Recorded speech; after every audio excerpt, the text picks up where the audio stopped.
Good morning, Ram Nation. We are back with another edition of DNVR Rams Live. Unfortunately, remote today. I am a little bit under the weather. Didn't want to expose the rest of the office, so we're calling an audible. We're going remote, but excited to talk about a big game this weekend. Bowl eligibility on the line. Dre, how you doing? Got the Nuggets hat on as well. Great minds think alike. That's right. Yeah, big win. That was fun last night. You'll have some college hoops to talk about now as well. And we appreciate you not getting the office sick. I think that's good vibes. These final three games, you don't want to be bringing bad vibes, and the Ram beat got the whole office sick. We don't want to do that. So I like your change of mindset. It's inspired me. I, too, am making a change today on the show. So stay tuned for segment 3 on that. I like it. Teamwork makes the dream work, and I'm very stoked to talk hoops. Rams started the season with a big win over Louisiana Tech. I have a couple articles on the site if you haven't seen that yet. Dove into a couple of big performances from the transfers. CU transfer Neat Clifford, I think, has a chance to be a really key piece for the Rams this year. Joel Scott, former D2 Player of the Year, had a great debut as well. Go check all that out. I'll be talking plenty of hoops this weekend. Obviously, the Rams back in action Friday night before football on Saturday. So a ton going on. And then a big game in Greeley next Tuesday, which I'm looking forward to as well. I guess before we get into this, just what was your reaction to the performance up in Laramie?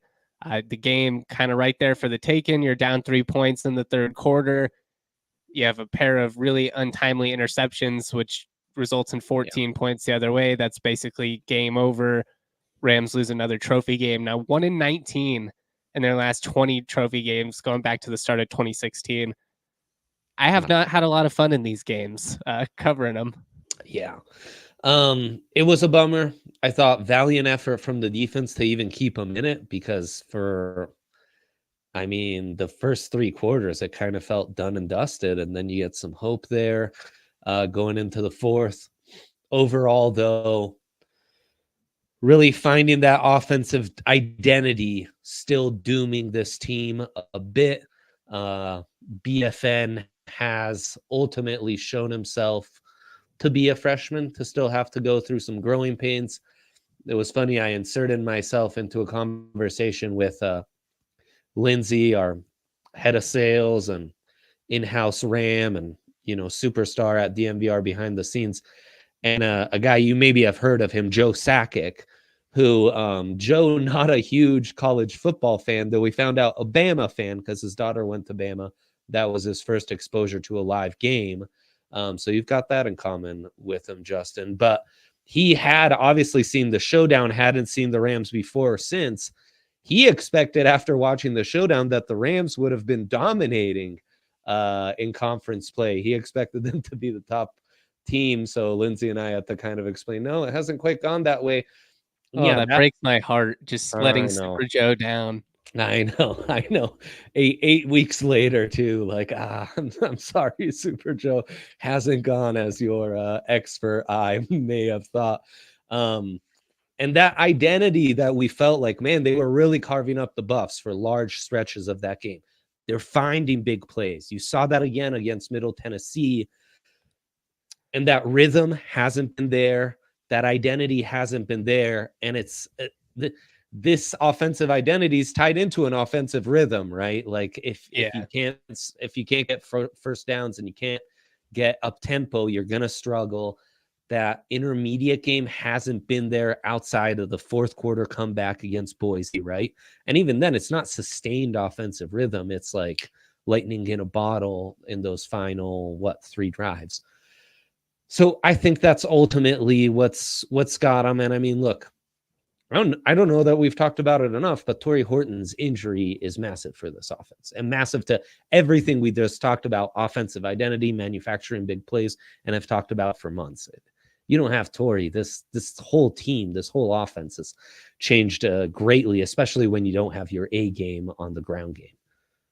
Yeah, it's been tough, and they've been dinged up. I mean, on top of Torrey Horton, in this past game, you're missing Cam Baratow, who's a huge part of your success in the interior. Great run stuffer, a guy that just eats double teams constantly. And allows some of those guys along the edge to have some success. You're also missing Chigozie Anusium, your top corner. You got a true freshman making his first career start at corner, TJ Crandall. I think he started at nickel earlier, but he had a really up and down game, which freshmen do. Again, that's going to be part of it. He's had some great moments this year. He's going to be really, really good. He also had a moment where he got caught peeking in the backfield and gave up a touchdown as a result. So, I mean, it's just been a roller coaster. I think you nailed it right on the head in terms of the offensive inconsistency, not being able to establish any type of just sustained success. And it's been frustrating because when the offense was firing earlier in the season, the defense was struggling. I actually think the defense as a whole has played pretty well these past couple of weeks, despite the 3-game losing streak, playing against some pretty good teams. And now the offense is struggling. So it's all got to come down to these last 3 games. The schedule does lighten up a little bit. Yeah. I will say, while I do think the Rams have more talent than these teams, given how up and down CSU has been, it's hard to confidently say, they're going to run the table. They're going to figure it out here these last 3 weeks. It's not like they're playing Greeley or something like that. A lot of these teams are pretty comparable. So it's going to be interesting. But I think the big key is figuring out some of these third quarter woes, because they have been outscored 37-0 in the third quarter in this 3-game losing streak. They've been outscored 51-10 in the third quarter since the start of conference play. They scored 10 points against Boise State. They've been shut out in every other third quarter in conference play. And it's just putting them in these brutal spots where you're constantly having to play from behind. A lot of the time it's been tied, or they've even been up at halftime, and then they kind of blow it in that third quarter. So I don't know why it's been such a boogeyman for them, but it's been brutal.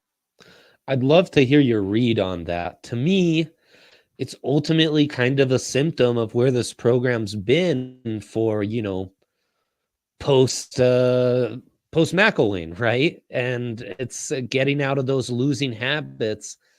I know this is a good coaching staff. I know they're making the adjustments. It's just hard sometimes to implement that. It's hard sometimes when you've got the game in your grasp to be able and go into the third and really show up. And it's been huge. It's been huge. UNLV is going to be one of those games that haunts you, like the showdown. And Utah State, they were right there. They're right there with Utah State. Third quarter comes wide open. Yeah, it broke open in a hurry, but it was 17-0 in favor of CSU at one point in that game. So it's it's been just a really weird year. I do think that the conference is better this year as a whole. A lot of these teams that CSU played this year that they played last year are improved. And that's going to be the case down the stretch too. Hawaii and Nevada are both better than they were a year ago. So it's going to be tough. They've got to figure it out. I think part of maybe the third quarter woes is just the fact that these defenses are kind of getting a read on a young quarterback, and they're testing him, disguising coverages at times. And we saw that with the second interception, just never saw the linebacker drifting back across the middle. And it's going to be that way. This season was not supposed to be a year in which you were developing a quarterback. That was not the plan. Obvious't, the plan was that Millen was going to be the guy, and they had to audible pretty quickly. And I really do think that was the right decision. I think Braden Fowler-Nicolosi has flashed a ton of potential. He has a lot of arm talent. He plays with a lot of grit. I think he's got a very bright future, but I also think that the turnovers have been a major problem in their struggles this season. And that's unfortunate. And it is something that I'm curious to see what happens over these final 3 weeks. If you win, you have a chance to really do something fun. If you can win out here and get a bowl, I think that would just earn so much good faith with the fan base, get everybody excited again after this really tough stretch. If you lose, maybe not the Nevada game, because I still think that one's going to be really important to this staff to win, just given the history, or at least try to win. Right. Maybe they go with true freshman Jackson Brousseau in the final game just to see what they have. That wouldn't be indicative of you're moving on from Braden Fowler-Nicolosi or anything like that. I do think those guys are going to battle it out in spring. I don't think it's necessarily his position set in stone, but he also has a chance really to cement himself as the starter of the future if he can, respond here down the stretch. 1,000%. It's huge for BFN. It's huge for this offense. And you're right. I mean, this wasn't supposed to have been a developmental season at quarterback. And I think, around the office first few weeks into the season, when BFN kind of emerged, there were some murmurs of like, man, can you believe this kid wasn't starting to start the year because he looked that good? Now, as the season's progressed, we're seeing a little more why he wasn't starting, right? And where he needs to be a little more decisive in his decisions and where he needs to be cleaner in his reads and what have you.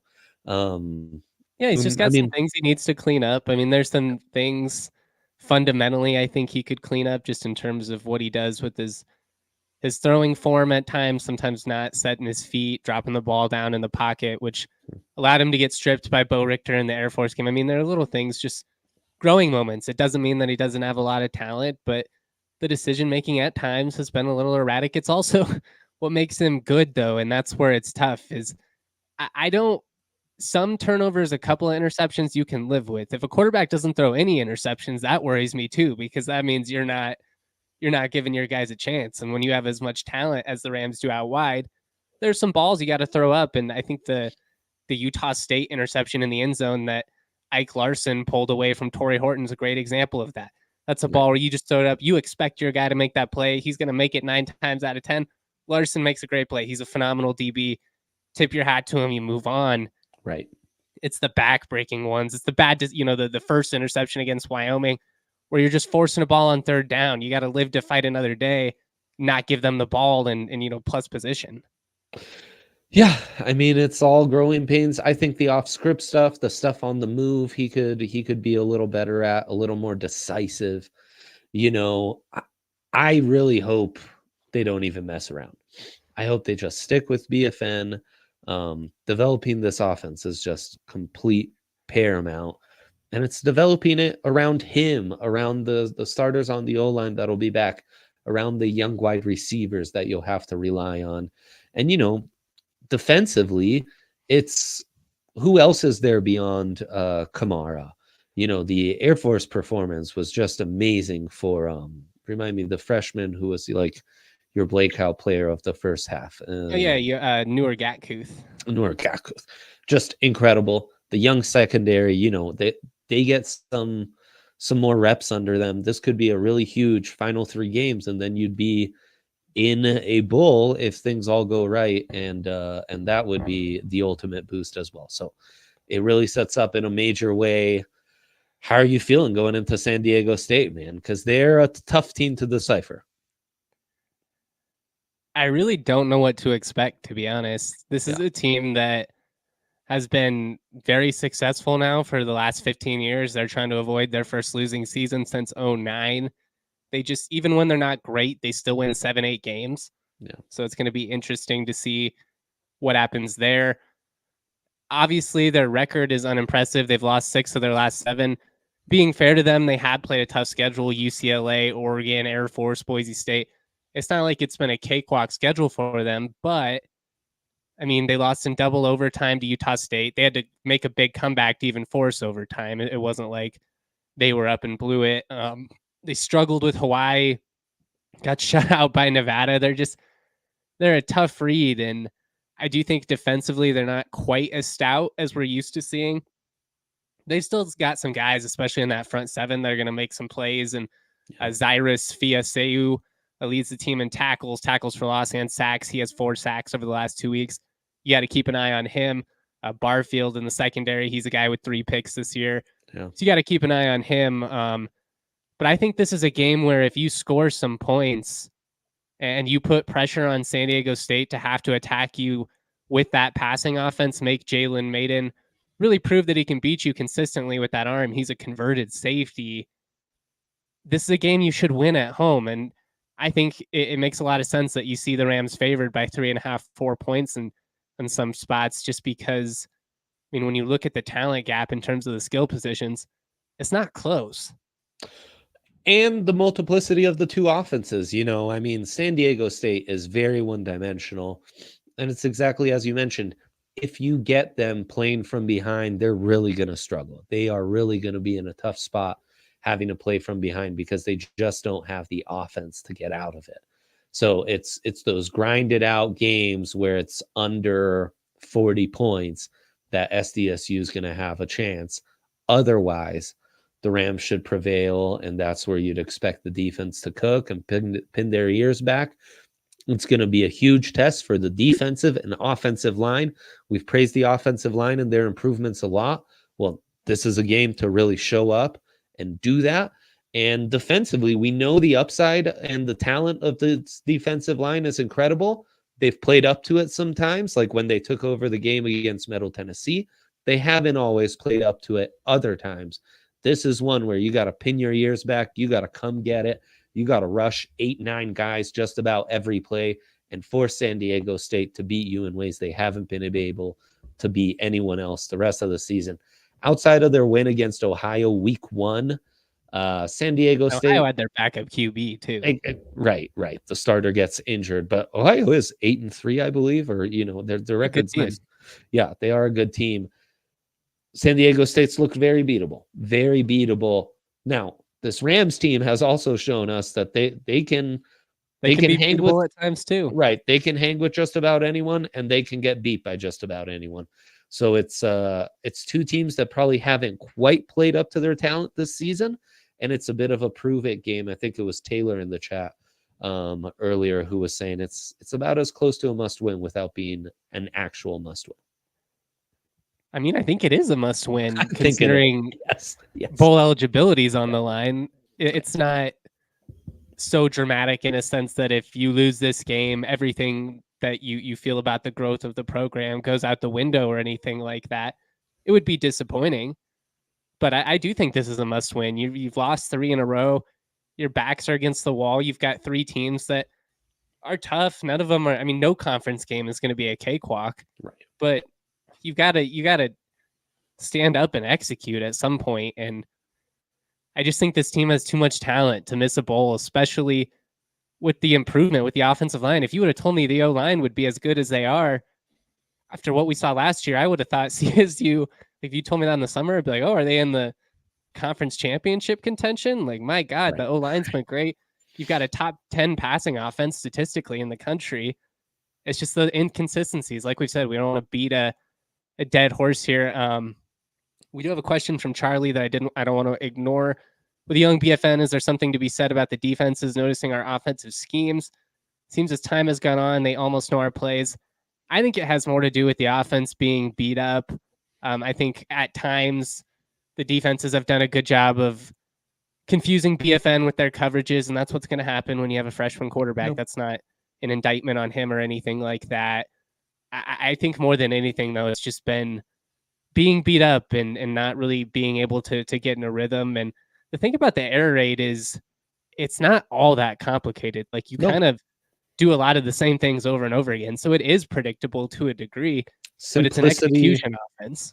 Right. Simplicity is really the key to the offense. They're not getting you with anything crazy. They're just out executing you to death.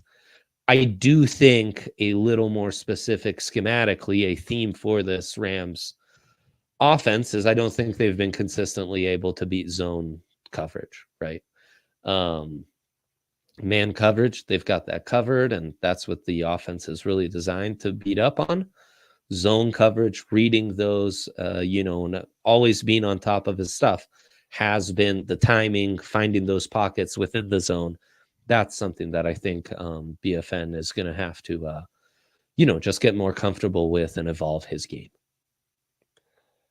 Got one more comment from Taylor here. I wonder if they'll bring back the pistol formation. I've mentioned that a couple of times now after the post game shows. It's just that it was something that they incorporated more out of an homage to Nevada, which had always run the pistol offense. It was kind of one of those things you just didn't want to throw out the history, but they found that with those vertical passing concepts being the primary focus of the offense, being out of the pistol allowed them to more consistently run the ball with some success. Yeah. So I was a little surprised they went away from it this year.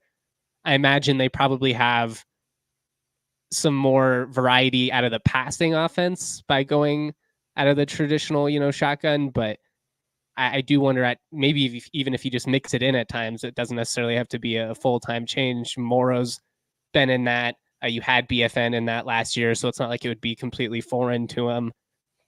I'd be a fan of it. I do think, as you mentioned in the comment, it could potentially just open up some things, especially with some of those stretch runs, which Moro, I mean, he has the speed to get to the outside. Be a nice wrinkle to see thrown out there. I do think you could diversify a bit right now. Agreed. All right, we're gonna move on. We're gonna give some conference predictions. We're gonna give our picks for the college football playoff. Of course, we'll do our Mountain West picks and power rankings as well. So we're not completely done here. I do want to shout out the homies at Saturday Neon. Yeah. Saturday Neon is a local company started by college roommates. They make officially licensed collegiate logo LED neon signs. These things are sick. They light up in your colors. They're easy to install and operate.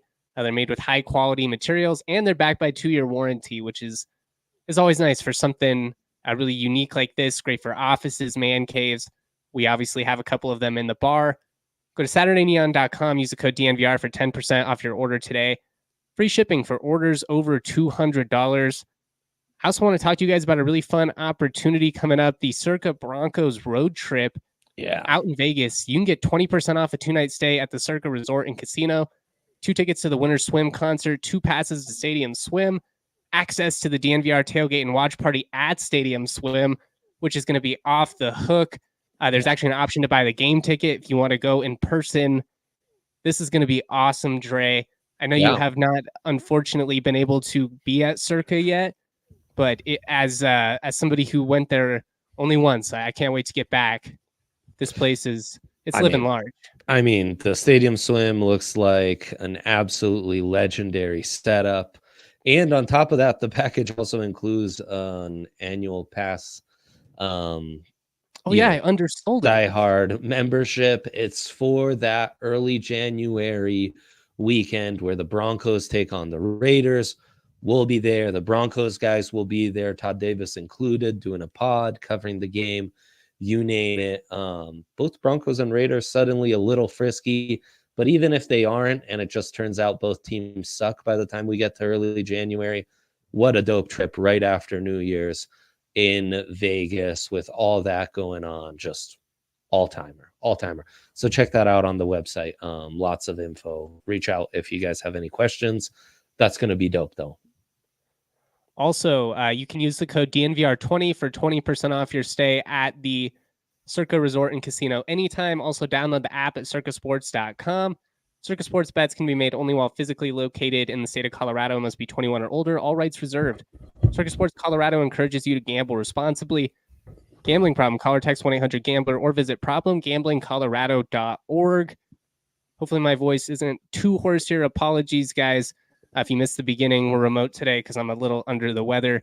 But we got a ton of stuff coming up, so we got to talk about it. Before we get into these conference predictions, the playoff picks, one more question here from Charlie.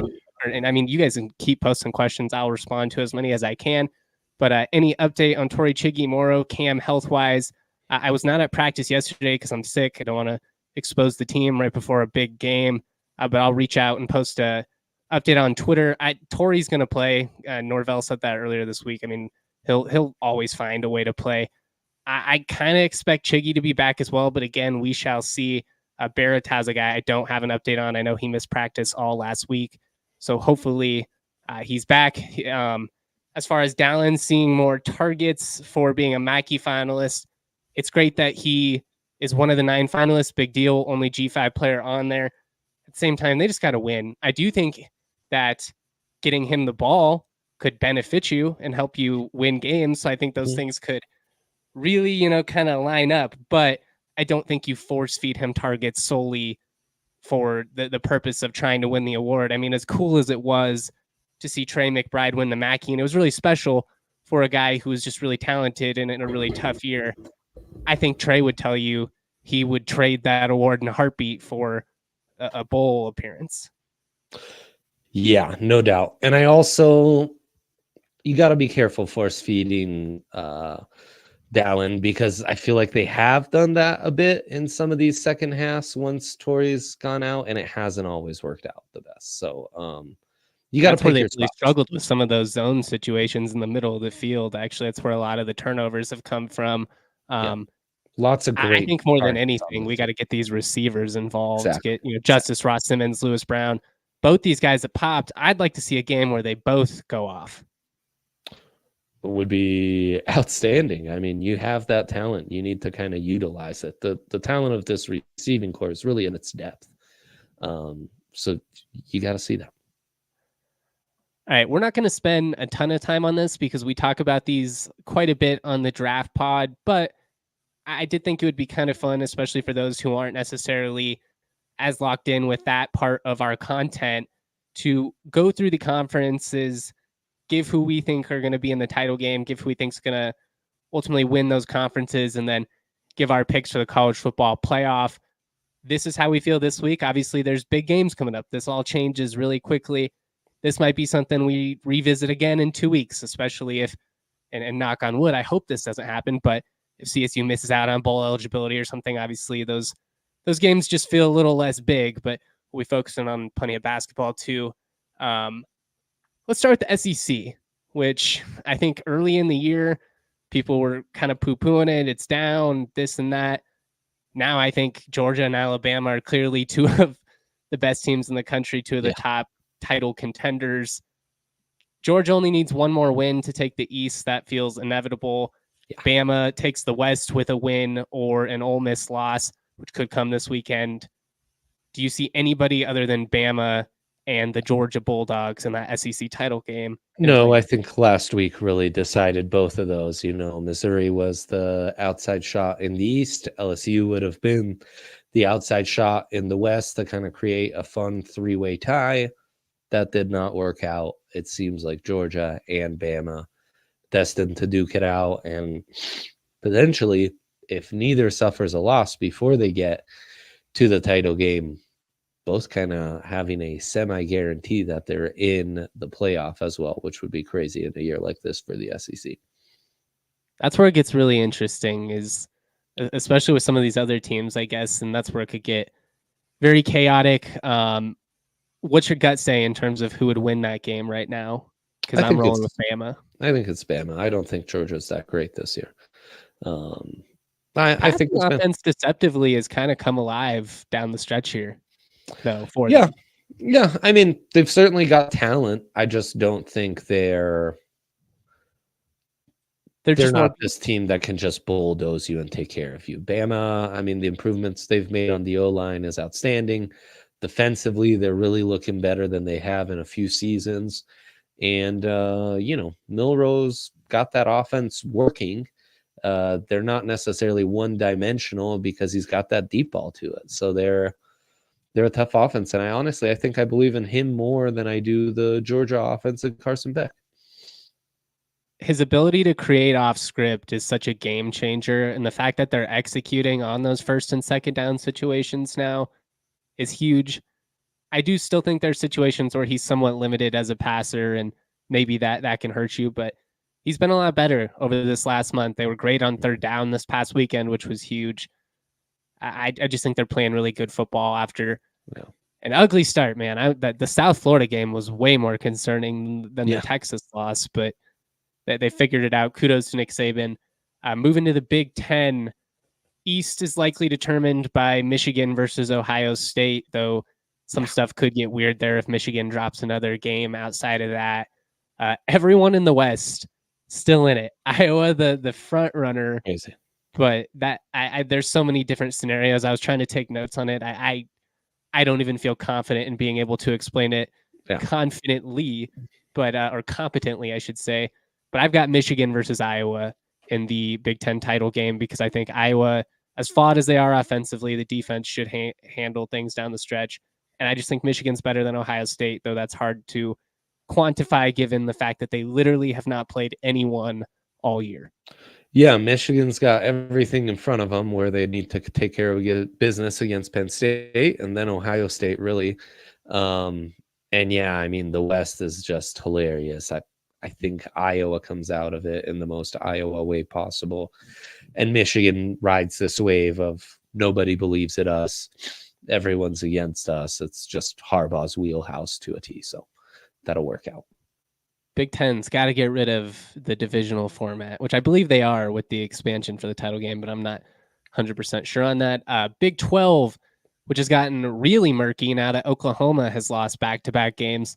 And I don't think that's shocking. They were playing above their heads for a little bit. They're still a good team, but I do think that the rivalry factor was huge in their win over Texas. Longhorns, if they go 2-1, they're in. Oklahoma State can get in if they win out after their big win over OU. Also have a big win over Kansas. I've got Texas and Oklahoma State in the Big 12 title game.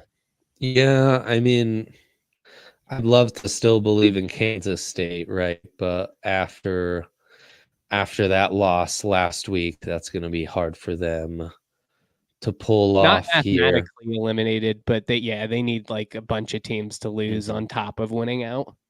Yeah, and they need to play Kansas. I mean, Kansas State, Kansas, OU, all lurking. Honestly, Iowa State and West Virginia as well. But yeah, Texas seems like the easy one, especially after escaping that scare. And Oklahoma State has a really nice schedule with the 3 new additions to the Big 12 all remaining. So yeah, give me the Cowboys against the Longhorns. And I don't know that the Longhorns are a guarantee in that one. That's such a Mike Gundy spot if I've ever seen one. I mean, the guy is such a dork, but you do have to credit the way that they're able to always be relevant. I also do think they have a bit of a ceiling under him, but it's one of those. Is would the grass be greener with someone else? I don't know. ACC, Florida State, Noles are 7-0 in league play. They already have a spot locked up in that title game. Louisville, if they win out, they can get in. They can also probably get in with one loss after the position that they've put themselves in. That's who I've got in the ACC title game with Florida State advancing. Yeah. UNC, the one team with the talent who I could see lurking and kind of run the table. Louisville, only 2 conference games remaining, one against lowly Virginia. As long as they can, win against Miami, as you mentioned, 2 losses might still get them in. That seems like the safe play there. Noles could really disrupt just about everything because, Texas is lurking, 2 SEC, 2 Big Ten teams lurking. But if the Noles stay perfect, there's no way you get them out. And that would disrupt the 14 playoff quite nicely. I think you skipped the Pac-12. Yeah, I was just going to do the Pac-12 and Mountain West last. I know I did it different on the notes, but Huskies have won 2, or they need to win 2 out of the final 3. Oregon is in if they win out, but they still got USC and Oregon State, so that's going to be tough. Utah and USC are still in the mix too. Funny enough, as weird as it's been, they would both need to win out. I've got Washington and Oregon, though. I just think they're the best 2 teams, and I think Washington survives the ugly stretch, though that defense of late has me a little bit concerned. I've got Oregon beating Washington in the rematch. I just think they're playing the best football in the league right now. This is the one that feels wide open. I think Arizona might be one of the hottest teams in the entire country. Utah takes on Washington. That could be a classic upset spot. And then there's the Civil War in Oregon State. And I think the Beavers match up really nicely. That Oregon State team's 6 points away from being undefeated. They have 2 losses. I'll go different and say it's Arizona against Oregon State.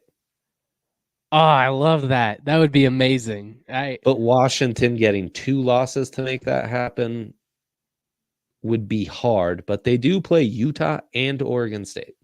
No, it's certainly on the table. And Utah, I think, is the team to keep an eye on. It's just the quarterback situation that has me hesitant.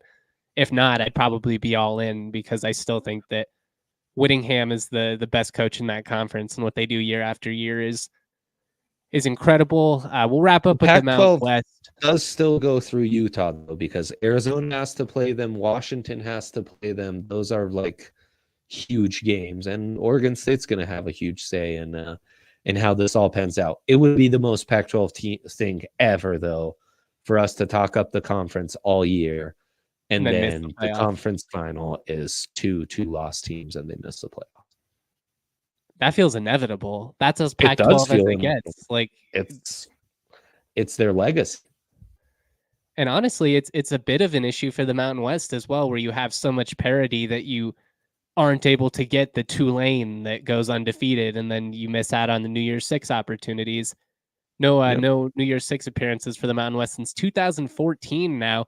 That was when they had 3 10-win teams, Boise State, Air Force, and CSU. Boise ultimately ended up getting out of that. The Mountain West is still pretty wide open. The Falcons, with a deceptively tough schedule to close, they go to Hawaii. Then they've got UNLV and Boise still, so that could get murky. The Fresno State, they have to go to San Jose State this weekend, who might be the hottest team in the conference at the moment. Then they close with New Mexico and San Diego State, which is huge. But that loss to Wyoming they had earlier in the year is still lurking. I went chalk and went Air Force, Fresno State. I think Fresno, so long as they don't lose another game on top of San Jose State, are still going to have a pretty good chance to get in, even as a 2-loss team. And Air Force, even with that tough schedule, I just don't see them losing more than 1 game down the stretch here. Fresno's the lock. Air Force, I think, will lose 1 of their last 3. But I think they get in just because UNLV's schedule is awful. Wyoming, Air Force, San Jose State. It's a murderer's row to finish the year, which they if they somehow run the table, then UNLV, a ranked UNLV should be on the table, which would be just an incredible story. But if they run the table, they would get in ahead of Air Force, I think. I think they would too. Fresno, UNLV. So that'll be really fun. That game next week will be lots of fun to talk about. What does your gut say as far as college football playoff teams go? And technically, we should be giving this a lot more thought in terms of like, well, if this plays out, then this happens and this happens. But I'm going Michigan coming out of the Big Ten. Bama comes out of the SEC. The question to me is, does Georgia also come out of the SEC? And if they run the table, there's a pretty good chance they do. So to me, I've got Michigan, Bama, Florida State running the table, winning the ACC. And then it comes down to if Oregon can run the table, I think they could get in over Georgia. But if not, probably looking at 2 SEC teams with Bama and Georgia, which would just piss off everyone. I think Bama runs the table. I think Michigan runs the table. I think FSU runs the table. I think Georgia could find a loss in the regular season before they get to the SEC title, and then that would be their second loss, and that could knock them out. So I actually am going to throw Ohio State in as my 4th team. It's been ugly, but I think Ohio State gets to that Michigan game undefeated, and they get in as a non-conference champion over other conference champions that have suffered 2 losses. And see, that's where the Washington, I think, can get to the end of the regular season with 1 L. I don't know if they've got it in the Pac-12 title. I think they'll be going against the team that's maybe hotter at that point. So we'll see. But a 1-loss conference winner like a Texas, like a Washington would be very intriguing, like an Oregon, as you're mentioning. I think those would get in ahead of Ohio State. I think this is how it plays out, and Ohio State gets in. It just feels inevitable after it feeling wide open the entire season, having so much parity, so much fun between all these different leagues, the Pac-12 being so good and having this last hurrah. But college football is going to college football at the end of the day. And we're going to wrap it up here. We're going to get into our Mountain West power rankings, fly through them, get through our picks. But when you get hurt, Bax and Schenker, they're here to help. They've been winning for Colorado families for more than 25 years. They're free until they win money in your case. There's no upfront fee to speak with you about your case. No fee unless they win your case and win money for you. They've already won over $1 billion to their clients, and they have more locations than ever, serving all of Colorado. They've got neighborhood offices In Denver, Aurora, Inglewood, and Fort Collins, they have the strength and power to win your case with more than 30 lawyers and 100 staff. Baxton Schenker helps with all kinds of injury cases where you weren't at fault, car accident, motorcycle, rideshare, pedestrians, trucks. They can even help if you're injured at work. Call Baxton Schenker at 222-2222 to find out if you have a case for free. Baxton Schenker wins. Also, big love to my friends over at Breckenridge Brewery. Let's go. They make any situation better. I felt like crap all week, but I did have an Avalanche ale last night, and it kind of made me fall asleep on the couch, which was awesome. I know I just sounded a million years old there, but I don't care. I don't care at all. I was, watching the basketball. It's been a long week.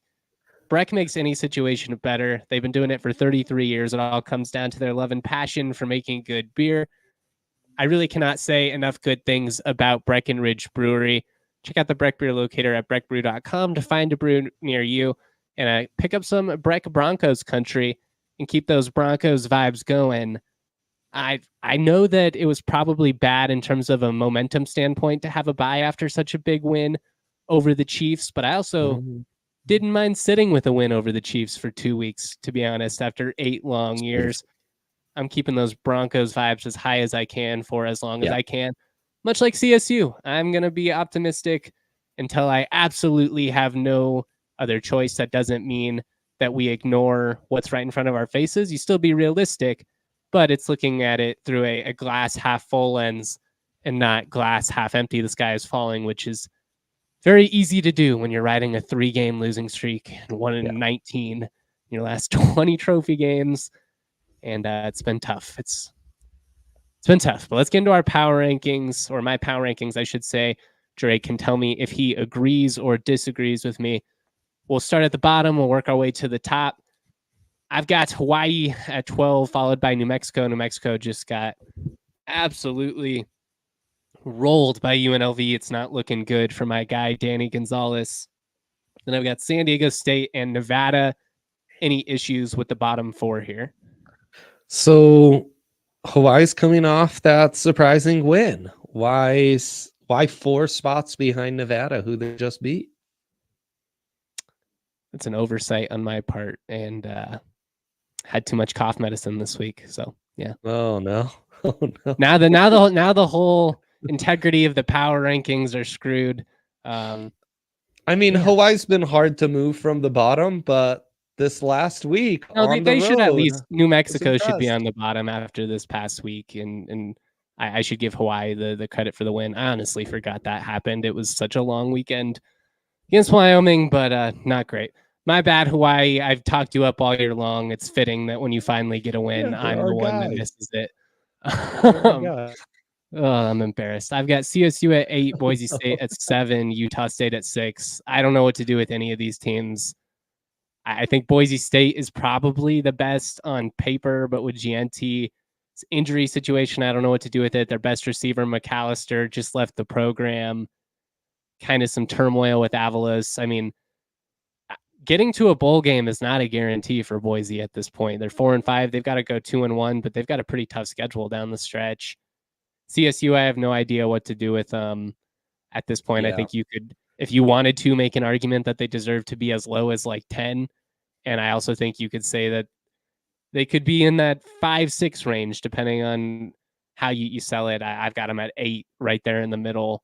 Again, these 3 all right in line with each other.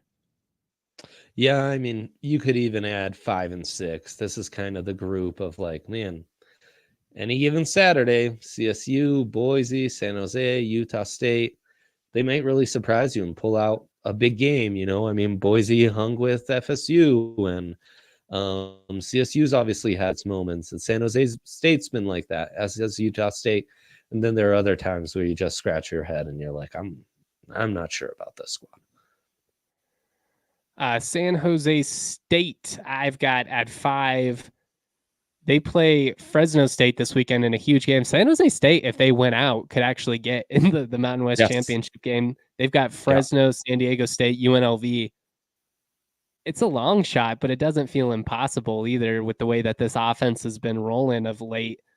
35-0 win over Hawaii in their last game. They put 42 on the board, 52 before that. They've got some potency, and they've got some speed out wide. So they're a team to keep an eye on. I've got Battle Wyoming. Go ahead, sorry. Battle tested as well. San Jose State playing their best football in November, and they're going to be frisky. Nice. The one good thing about the Rams schedule is not having them on the schedule. Thank God. At least we don't have to play all the good teams. Yeah, exactly. Got Wyoming at 4, UNLV at 3. UNLV throttled New Mexico this past weekend. Yeah.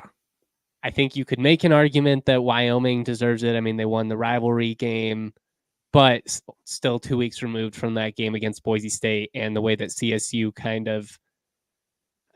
just kind of beat themselves with turnovers and missed execution in that third quarter. I think UNLV, what they've done over the last month, is more impressive, and they deserve to be in that top 3, at least for now. Like we said, they've got a murderer's row to finish, which could knock them down a peg. I do too. UNLV has been amazing, and you're going to see them against a lot of these top 5 teams in these final 3 weeks. So this might be the highest they're going to get on the power ranking, but I think at this point, that's where they deserve to be. Top 2 still have Air Force One after last week. I really struggled with this. I went back and forth because Fresno coming off a big win over Boise State, Air Force coming off of their worst performance of the season, really just self-imploded against Navy. They do it once a year. They never seem to do it against CSU for some reason. It tends to be in these service academy games, or like a really innocuous conference matchup. Like if they played San Jose State at this stage of the season versus when they played them in September, I really think that game could go differently. But they're still undefeated in Mountain West play. They really haven't even been pushed that much in Mountain West play. And as much as I like Fresno State, I still think Air Force has been the most consistent within conference play. We saw it coming with the Falcons, man. We saw it coming. We predicted it. With like the Navy game, we thought CSU would be frisky. There were other times we thought, we've said it. Like, this is what you see from these Air Force teams. They're like ranked in the 20s and everyone gets excited. And then comes that week. And we didn't see it with the Army week, because this is like as down bad an Army team as we've seen in several years. And yet, credit to them, man. What a performance. Never thought I'd see that Air Force offense just be held to 3 points like that. But, styles make fights, and that was just like the wrestler found the other wrestler, and it was a tough day on the mat for 4 quarters. And it was just like, shit. And there's so much behind the scenes in that matchup that's just so hard to quantify. Yeah. In terms of it, it means so much to those cadets that I don't know. Really, other than taking the over, the under from a betting perspective, it's just like one of those I would recommend you stay away, because it's always going to be frisky. They know each other so well. They are willing to break their legs out on the field to potentially win that game. That's what it means to them. It's great. It's one of the most fun rivalries in college football, but unfortunate for Air Force, because that probably kills their shot at a New Year's Six bid.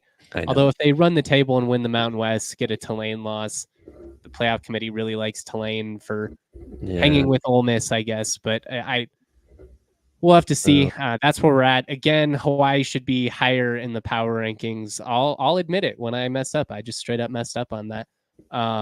Shout out to my guy Tim in the comment section and Joey B. Appreciate the love. Appreciate everybody for consistently tuning in. I know it's been frustrating season at times. It's been a frustrating decade at times to be a CSU fan, but you got to stick with it. And they do have a coaching staff to believe in that represent the program the right way on and off the field, it's a big deal. I know that it doesn't change how we feel after you lose to Wyoming again. Driving back from Laramie, the 4th consecutive time I've had to make that brutal trip back after a game that makes you feel sick to your stomach, but just how it goes sometimes as a college football fan. And at the end of the day, they could turn around and win these final 3, and that will feel like it was forever ago. So it's just, you got to ride the highs and the lows. Yeah, that'd be massive, man. God, I hope so. All right, let's get into the picks here before we get out of here. UNLV 5.5 point favorites. When I filled this out, These spreads may have updated since then. They're always moving, but UNLV 5.5-point favorites against Wyoming at home in Vegas. This is a big prove it game for the Rebels. It's also one, if Wyoming can win, it puts them right back in the conference championship contention. I'm going with UNLV. I think their offense is for real. And defensively, I think they can do enough to really test Wyoming. They're more consistent. They're at home. They just play better complementary football. I think 5.5 is too rich, though. Give me Wyoming. And I hate to say it. I would love nothing more than to see UNLV go on a run in these last 3 games and really make some noise. I just don't think they've quite graduated to be able to beat teams like Wyoming that have kind of taken their game to the next level and been a consistent contender the last 5 years in the conference. UNLV needs to get that, and I don't know that they've earned it. So on principle alone, give me Wyoming plus 5.5. I respect it. I also want to shout out our guy Yaya, producer behind the scenes, for running this show seamlessly. Graphic looks incredible. Much love, buddy. I always appreciate you, especially getting up early. It's not easy, I know. Utah State, 16-point favorites against Nevada. Pretty big spread for a Nevada team that's at least been frisky over the last month here. Give me Nevada to cover the spread, but I think Utah State wins. But I could see very easily where this game gets out of hand just with the explosiveness that Utah State has. If Nevada turns the ball over, it could definitely get ugly pretty quickly. Yeah, they do have a bit of an identity where they run the football. Brennan Lewis has played okay. I think Nevada can hang within 14, 15 points. Yeah, Utah State's so inconsistent. Nevada coming off that embarrassing loss. I think they get a bounce back and they keep this close-ish. 16 is a well-set line, but just barely. I'll take Nevada. All right, we've got Boise State, huge favorites over UNM, 25.5-point favorites over the Lobos. I don't know, man. I like New Mexico to cover this. Boise State has not been impressive. They're coming off of a really disheartening loss. Their best receiver just left the program. We don't know if Gienti's going to play again. Right. Tough spot. And even if Gienti plays, they're not going to ride him hard against New Mexico. This is one like, get me a 3-touchdown win and get out of there. 25.5, just a smidge too rich. Give me New Mexico to hang-ish on the road. I like it too. Again, I'm not saying they're going to pull the upset or anything like that, but New Mexico can run the ball a little bit. Offense is not their issue. Defensively, they're a bit of a mess, but Boise State's been a bit up and down offensively too. So I think this is one they can match up with and at least hang around. CSU 3.5-point favorites against San Diego State. I'm guessing this was the big tease earlier where you said you're going to do something different. Yeah, no more fading. No more giving out official picks with the wink. It hasn't worked out for us the last couple weeks. So come on, let's ride with the Rams. They've got the more multiple offense. They've got the defense to stop San Diego State. It's at home. These kids want it. This home crowd wants it. Everything lines up for a big win for the Rams, kind of a statement win. So yeah, no more talking myself into the opponent and figuring out a way. San Diego State is garbage, and the Rams will prove and kind of show some maturity in taking care of a team they are absolutely better than. This is a big vindication moment for me. I've said all year that CSU has talent. This is a team that should be in the mix. They should finish in reach a bowl. I've said all year that San Diego State, they ain't it. It's not their year. I'm not in on Brady Hoke. I think there's a decent chance he gets fired, especially if they lose this game, though, with his buyout situation. I don't know. I just think empty seats ring really loud with ADs. Rams get the win. They keep their season alive, at least for another day, and they make things really interesting in the home season finale against Nevada before going to the island. The Rams season could come down to a game that starts at 10 p.m. Mountain Time at Hawaii in a typical CFB sicko fashion. All right, biggest game of the weekend for the conference, San Jose State, 1-point home favorites against Fresno State. Vegas buys what San Jose State has done over the last month. I think they've got the best QB in the league with Chevin Cordero. I'm rocking with San Jose State. I just think they find a way to win this one. The book tells you everything right here. They're the favorites at home. Even though record-wise, they'd have no business being favorite. Yeah, I've been saying it for a little while. I think Fresno, and you meant Tulane, you were like, oh, the committee loves Tulane. Yeah, they love them because they upset USC at the end of last season in a bowl. That's how this stuff works. And I think Fresno is still riding off of some of the hype from last year. This is where we market correct a little bit. San Jose State takes care of business and could really, really make things interesting in this final month in the conference. I think that's who I'm rooting for to win the league, just because I think it would be objectively hilarious to see San Jose State pull this off and get really hot and end up in the LA Bowl or something. Hey, you never know. Lastly, we've got Air Force 19-point favorites against Hawaii. Who you going with? It's a rich spread coming off of what we saw from this past week, but I just think that Hawaii defensively stopping this Air Force offense, I have a hard time seeing that. I like Air Force to win this by 3 touchdowns, potentially more. Give me Air Force to cover. Styles make fights. Obviously, this is on the island, which is why Air Force isn't bigger favorites, but they should be like 25.5-point favorites like Boise State. Hawaii is not a team built to stop Air Force, not even slightly. Air Force coming off the letdown, they're going to blow some steam on the poor Rainbow Warriors and get that done. So give me the Falcons, Air Force all the way on this one. Classic get-right game. Yeah. Hopefully it's a get-right game for the Rams as well, fighting for bowl eligibility. It's on the line for both teams. Something's got to give. I will have a post-game show Sunday, I believe at 10:30 in the morning. I will post the details out about that, though. Obviously, keep up with the site. We've got basketball Friday. We've got football Saturday, followed by basketball on Tuesday, and then basketball on Friday and football on Saturday again. So all kinds of stuff coming up. I'm looking forward to it. Basketball is going to be a lot of fun. This team's revamped with some big-time transfers. Dre, thank you so much for hopping on with me this morning. I know I went a little longer than I promised, but the people love you. You've gotten lots of love from the comment section today, as you should. Thank you, bro. Shout out to Yaya. Shout out to the people. Thanks for tuning in. Much love, y'all. Stay warm out there. Always proud to be. Peace. We all silly like the mayor.